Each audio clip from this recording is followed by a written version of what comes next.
Wiley. Oh, yes. This is Dr. Sharon D. and Deborah Devon on Coffee Talk. We are rocking in here. I tell you, we are one here at PB Radio and our radio community. Yes, we are. We're looking and just excited about a fab lifestyle here on Coffee Talk. We just got over through talking about really following the Father and understanding the season and recognizing the colors, you know, paying attention to the colors and recognizing that color coding isn't, let me say ain't, because that's where I was going anyhow, ain't just for your house. How about it's a part of finding out who you are? Exactly. You know, go and take the personality test. It's colorcode.com. Enjoy it. Enjoy the summer. Do some of the little tidbits on a budget and change your environment. Like we said, get some curtains up and colorful things going in that room. You know, doesn't have to be the bedroom.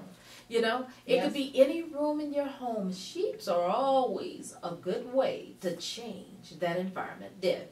And the other thing is that we don't have to fill every space on the wall. Sometimes less is more.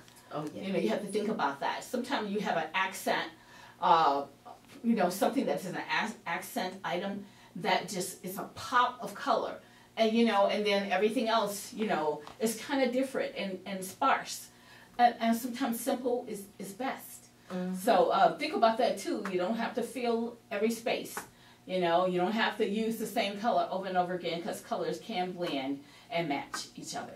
So get creative. Oh, yeah. Enjoy yourself. You know, that's what we're talking about this season. You know, really looking at the joy of the Lord being our strength. Hey, how about looking at Fab, following the Father, and now we're talking about God being the author and finisher of our faith.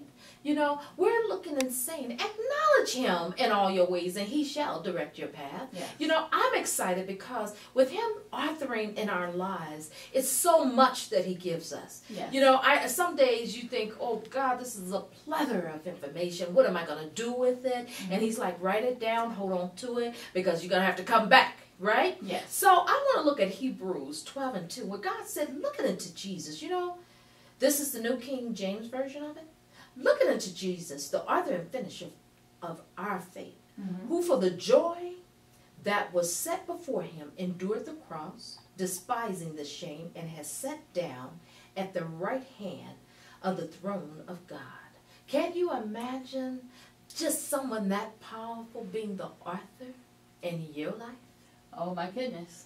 Yes. You know, it's just amazing how if you would pray and if you would, you know, just enter into His presence, how He can make things happen. You know, I can't tell you the number of times I thought it was such a small task. I should just do it by myself. God will open up my life.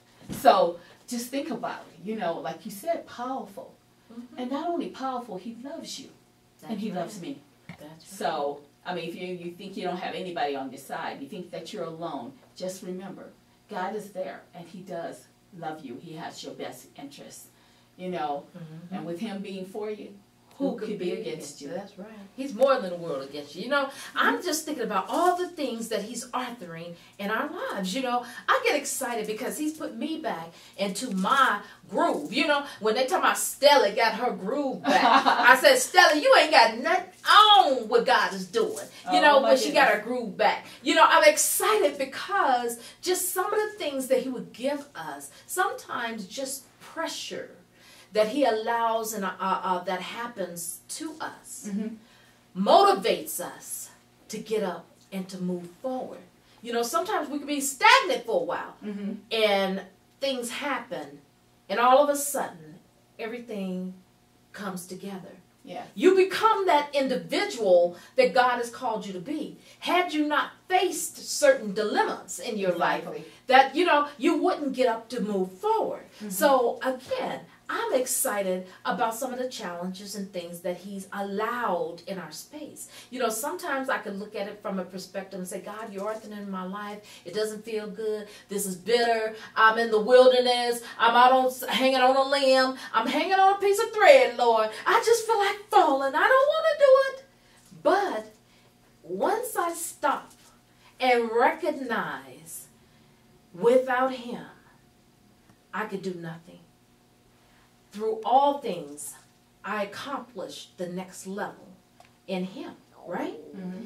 Once I let it go and look to him and say, he is the author and finisher of my faith, Mm-hmm. I do have to acknowledge him in all of my ways.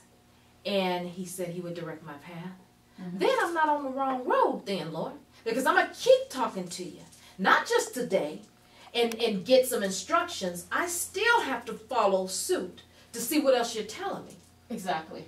You know, Exactly. and sometimes, let me tell you, sometimes you don't want to. It takes discipline. Mm-hmm. And that's when we started. We talked about really understanding mind, body, and spirit. Recognizing that that's a healthy lifestyle. When you talk about a fab lifestyle, we're talking about really finding our way to be as healthy and the best version of who he created us to be. Exactly.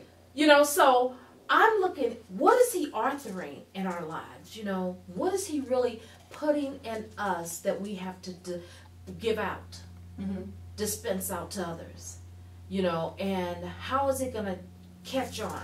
It's almost like your legacy. Mm-hmm. What is he authoring there? Exactly. You know, I think a few weeks ago also we have been talking about, for the month of June, we had gone over and have been talking about really knowing your motto, knowing who you are, making your family's creed, Mm-hmm. looking at all the things that God would give you and who he says we are. Exactly. And the people who he sends to be in your life, then you have to know there is a season and a time for everything. Mm-hmm. And so a lot of times people are there just temporarily. Some people going to travel the roads with you all the way. Mm-hmm. But know that God has sent them. You know, just anybody it's not going to do. No, You know. anything won't work. And that's what we have to look at too. Do you know your lifers? Do you know the people that God has placed in your space and in your life that is lifelong? You know, and then do you recognize those that he has on the journey with you for a purpose? Mm-hmm. And then you're going to move forward. And you may cross paths again, but they're not there for the full duration Mm-hmm. of that journey. And that is so key. And that's a part of him authoring in our lives. It's a part of us recognizing who he says supposed to be in that journey with you. I spoke with a young man earlier, I think it was yesterday, and just going back, and I have to laugh, and I tell God all the time, I said, Lord, when I just think, oh, Lord, I'm never going to do counseling anymore or consulting, and, oh, I'm going to do my own, Lord always says, he is the counselor. Exactly. He let us know that he is the mediator, but those same gifts and talents he has deposited in us. Mm-hmm. So he's saying, consult with that young man. And he was letting me know that on his journey right now, it just doesn't feel good. Mm. The things that he's encountering right now. And he just sometimes just want to let it go. And he talked about the pressures that's on men in our society.